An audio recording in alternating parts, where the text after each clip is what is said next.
was locked and thought there might be valuables in there, so he blew the lock off. It's all right. Locks can be repaired. Can everything be repaired? Yes, it can.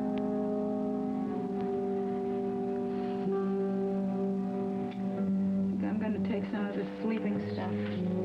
There's a lot I would like to forget. No, you were right, Raven. This is not a time for sleeping. This is a time for talking. See, I've got something I want to talk about, too. What? About a man named Jeff. Jeff Brown. Jeff Brown? The man that died in the plane crash? Yes, there was someone who died in that plane crash, Raven, but, well, you know more about my friend than you're letting on, don't you? What do you mean? You know, when I lived in the hotel, I didn't keep these pictures and papers, memorabilia with me. They were locked up in a warehouse, but when I bought this house, I thought it would be safe to have them with me, that I could keep them locked up here. It was crazy of me to think that I could keep my secret from you, from my own wife. It wasn't hard with Martine or Gunther or dear old Aunt Geraldine, the aunt who isn't really my aunt. So it's true. Oh, you knew that, of course. You've known it for a week or so. Ever since you got into my sanctum sanctorum and saw that photograph of me and Jeff. And that shrewd little brain of yours began to click and put two and two together. What was it that finally did it, Raven? Was it the scar? Yes. And then you began asking questions. And then you asked more questions. Until finally you knew. You know who I am, don't you, darling? Well, I didn't know what to do. I love you, and I didn't know who you were. But you do know who I am. This is me. The man that you married. And you're going to be just fine. You're going to live happily ever after, and you're going to be Mrs. Schuyler Whitney for the rest of your life.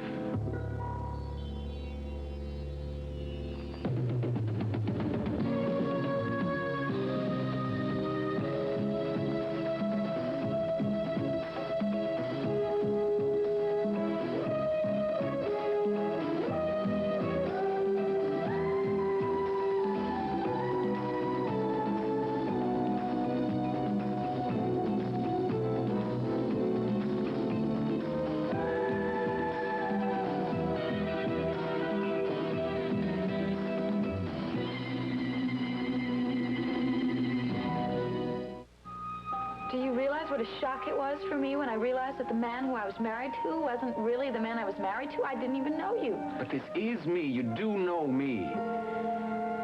This is me just the way God created me, with a few minor alterations.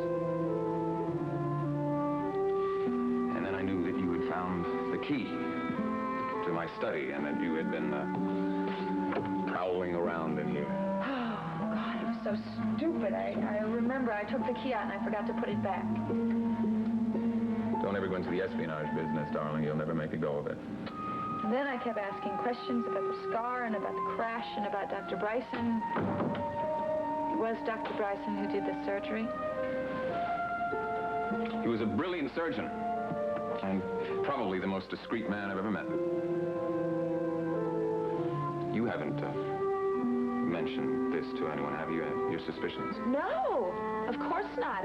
Who could I possibly talk to? Everyone would think I was crazy. And I didn't want to ruin my marriage. Not even to Nancy Carr when you asked her to investigate the facts about the plane crash? No, Nancy Carr just thought I was asking about your past. How about Aunt Geraldine? Well, I wanted to talk to her, and I did try to talk to her, but she was the only one I felt that I could talk to. Is that why she came over here tonight, so you could talk?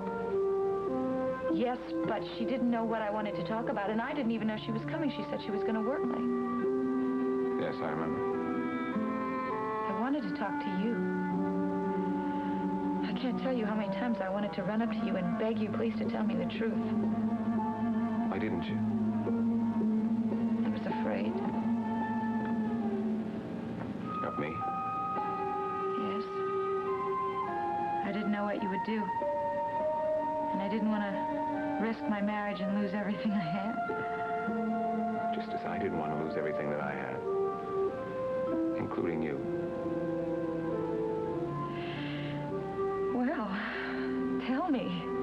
Tell me the story. How did you become Schuyler Whitney?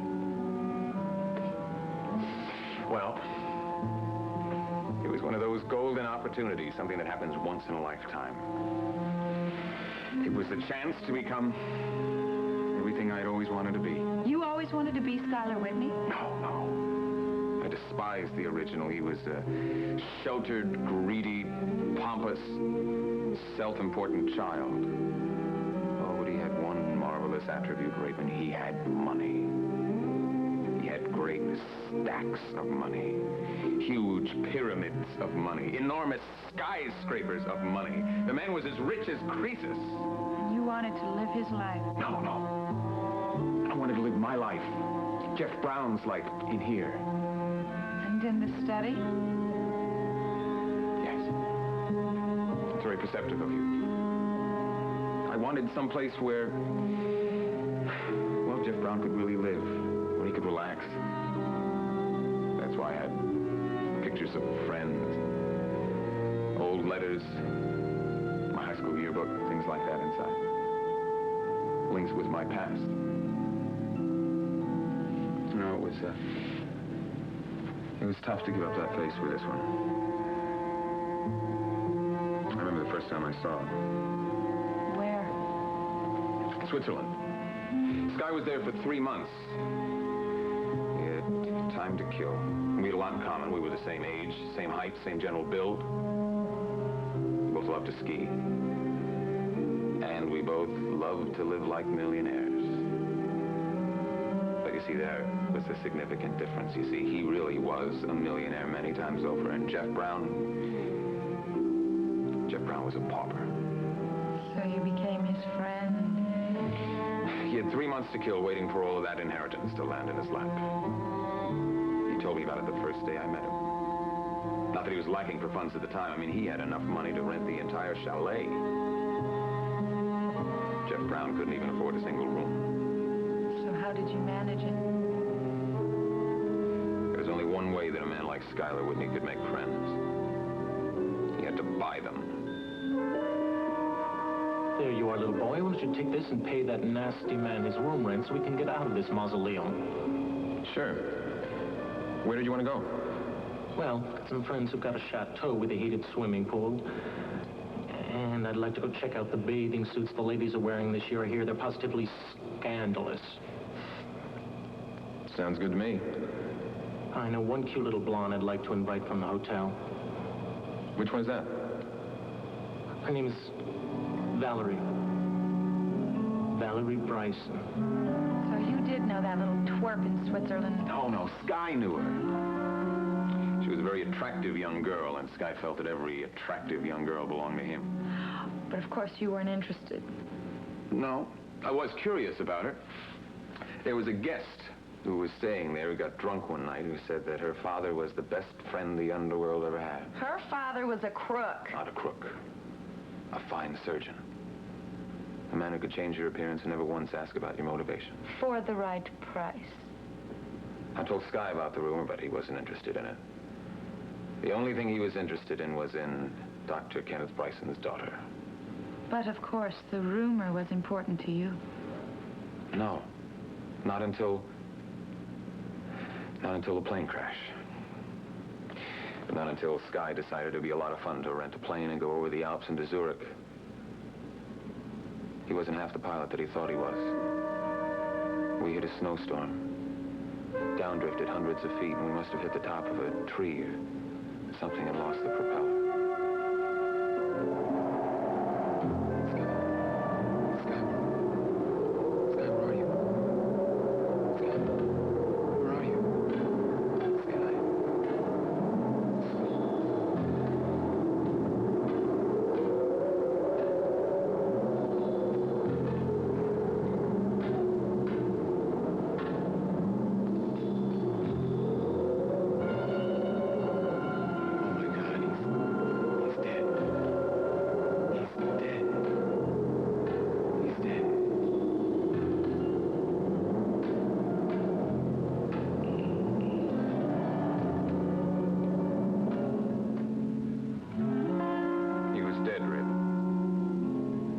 was only bruised. And I got out of there just in time before the snowstorm carried the wreckage of the plane and his body into a mountain crevice.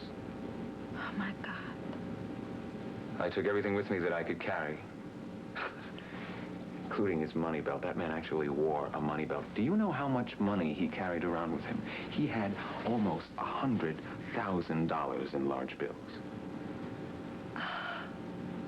How did you stay alive? I think it was the money that kept me alive. I mean, I couldn't eat it, but it did keep me warm. And then I searched around until I found an empty Swiss guide's cabin. And I stayed there I don't know how many days trying to think of what I was going to do next. And then I got my idea. I knew what my next stop was going to be. It would be Lucerne, in the clinic of Dr. Bryson.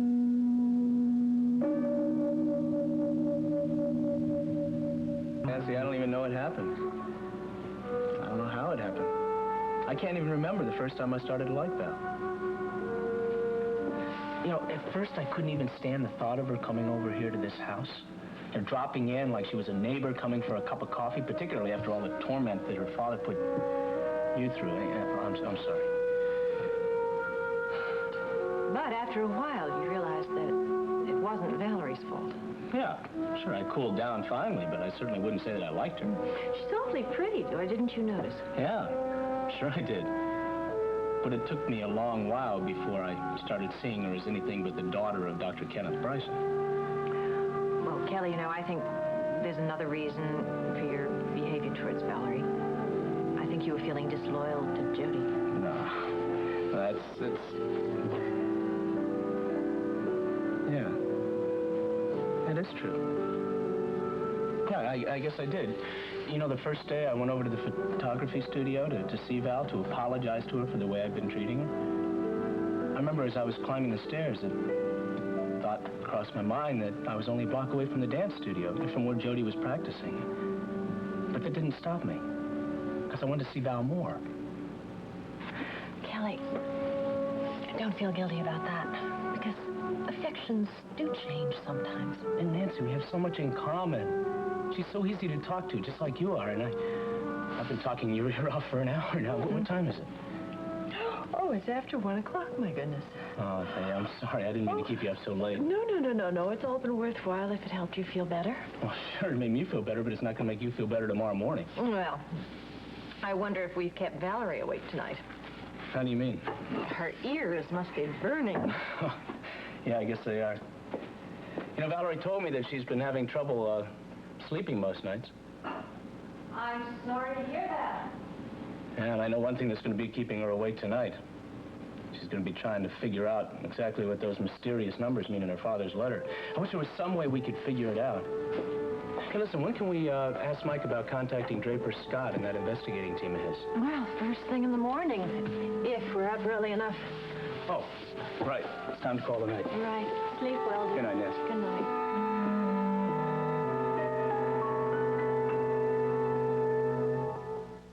Who said?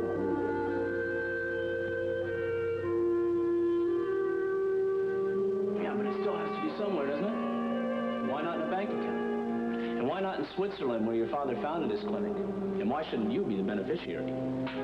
Because I really don't want to be the beneficiary of illegal money. I mean, sure, I could use a bigger part. Yeah, but if these are numbers to a bank account, you're going to be able to afford to buy a duplex. I wouldn't want that. I get nervous enough by myself in this little place. Nervous? What about? You'd have to be a girl living alone in the city to know what I mean. Yeah, of course, I forgot about that. Still, Val, if I was you, I'd be careful. I am, Kelly. I mean, look at the lights. No. I mean, careful about this. What do you mean? I wouldn't tell anyone what we think those numbers mean. There might still be people out there interested in what your father did. So you think I'm still in danger from my father's ex-patients? You know, I'm not sure I ever really was. Yeah, but your father thought so. He thought that they'd use you against him to maintain his silence. Kelly, his silence is assured. Yeah, of course, but there still might be people out there that think that you have information about them. Information passed on by your father. You know, Kelly, if you're trying to get me scared, you are really doing a good job of it.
That's right. I was wearing bandages when I arrived at the clinic. I didn't want anyone to recognize Jeff Brown.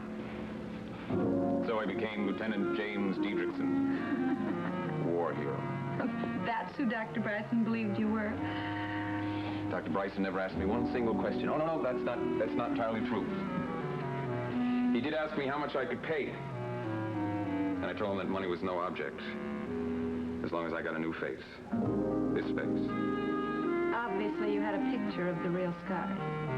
Yeah, I had a few, including that famous picture by the swimming pool that has changed our lives so much. So you went through all of this for what? 30, 40, $50 million. I mean, I didn't even know the extent of poor Sky's fortune, but I did know that if I could pull this off, I would be a very wealthy man for the rest of my life. No, that's right. I wasn't a dead ringer for Sky, but people who knew me slightly would never know the difference. Especially after the plane crash. Of course. They would all figure it was from the accident. That's right. So even little scars that were left from the operation, they could be easily explained away. But the most important thing was the people who knew Sky well, I mean the people here in Monticello, hadn't seen him in 14 years. And he only had one living relative, one dear old aunt. Geraldine. And you fooled her. You bet I fooled her, just as I fooled all those bankers and the lawyers. You know, I'd be surprised how well people treat you when you've got money, Ray Bennett. It may be the single most important attribute of wealth. I knew if I could fool Geraldine, I would have it made. I'd be Skylar Whitney for the rest of my life. If she only knew. And dear old Sky, he loved to talk about his aunt and her remarkable family. And then again, she was a very public person. I had no trouble finding out anything I needed to know. There were one or two faux pas. Like what? Well, like when I first told Geraldine that I was going to buy the mansion, I said, you know, and I could hardly remember what it was like. She reminded me that I had never set foot in it. But it was only a minor matter. It didn't make her alarmed. And you got away with it. Yes, I did. And you know, after the first couple of weeks, it was no longer a masquerade. I mean, I really began to feel like Sky with me. Does he haunt you? And do you think about him out there in the snow? Or even he was dead. I mean, he was dead out there, dead and buried, and I was alive. Can you think what a waste this would have been? I mean, all this. All the Whitney millions. I mean, most of it would have gone to the government. And he was dead as a mackerel. Oh, no. I couldn't let all this estate remain untouched by human hands. I mean, let it go to the government for sort of to build highways or ballistic missiles or something. I mean, how could I do that? You couldn't! And you didn't, and you did the right thing, and I love you! You're wonderful! And we are going to take the world for a ride.